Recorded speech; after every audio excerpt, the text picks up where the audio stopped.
दरवर्षीप्रमाणे याही वर्षी श्री रेणुका देवीचे मानाचे जग पंचगंगा नदी स्नानासाठी श्रावणातील तिसऱ्या सोमवारी भक्तिभावाने नेण्यात आले।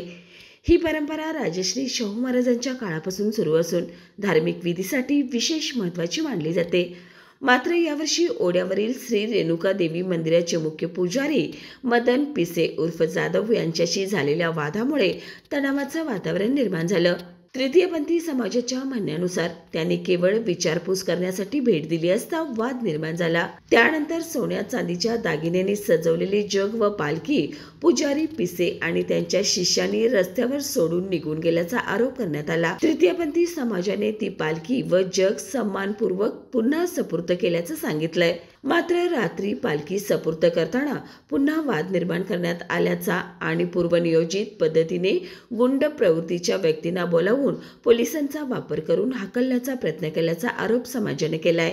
तृतीय समाजाने पत्रकार परिषदेत स्पष्ट केले की दुसऱ्या दिवशी काही दैनिकांमधून पसरवलेली रेणुका मंदिरावर कब्जा करण्याच्या हेतूने आगमन ही अफवा पूर्णपणे खोटी आहे आणि त्याचा तीव्र शब्दात निषेध करण्यात येत आहे।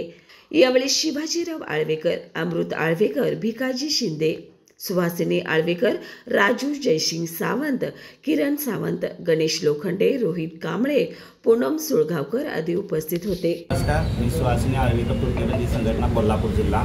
आपल्याकडे नदीवरती जो काही प्रकार घडला, अनुचित प्रकार घडला असा तो जो काही खोटा संदेश पसरवलेला आहे मंदिराविषयीचा, ओढ्यावरील श्री रेणुका देवीचे मुख्य पुजारी मदन पिसे उर्फ जाधव यांनी जो काही शिवाजीराव आळवेकर यांच्या संदर्भात जो काही खोटा आरोप केलेला आहे आणि जो वृत्तपत्राच्या माध्यमातून शहरामध्ये आणि जिल्ह्यामध्ये भक्तांच्यामध्ये जो संभ्रम निर्माण करण्याचा प्रयत्न केलेला आहे, त्याच्यासाठी आम्ही समस्त तृतीयपंथी समाज आणि आमचे तृतीयपंथी समाजाचे मुख्य गुरु शिवाजीराव आळवेकर आम्ही सगळेजण मिळून आज पत्रकार परिषद घेऊन त्या खोट्या आरोपाला उत्तर देण्यासाठी आज ही पत्रकार परिषद घेतलेली आहे।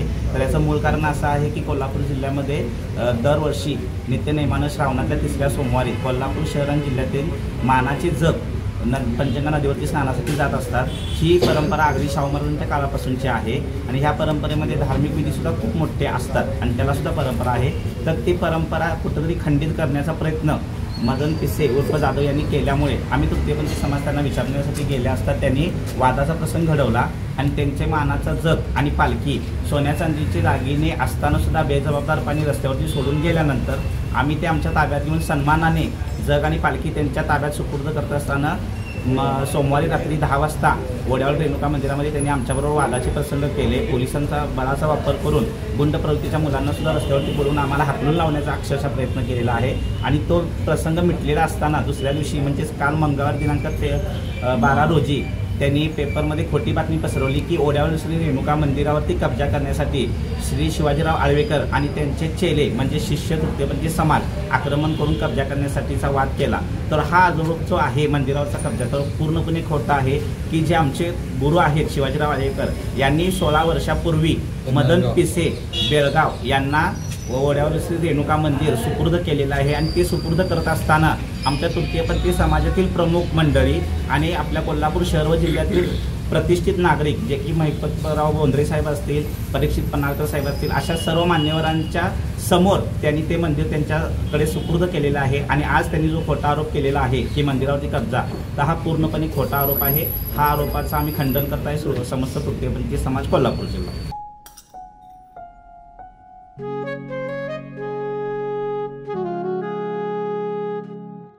बाबा, आज येताना बासुंदी घेऊन या ना। अगं, कालच आपण आईचा वाढदिवस होता म्हणून आणली होती ना। ऐकलं, गोकुळची बासुंदी पुन्हा खावीशी वाटतेय। खरं सांगू, मलाही खावीशी वाटतेय। पुन्हा पुन्हा खावीशी वाटणारी गोकुळ बासुंदी।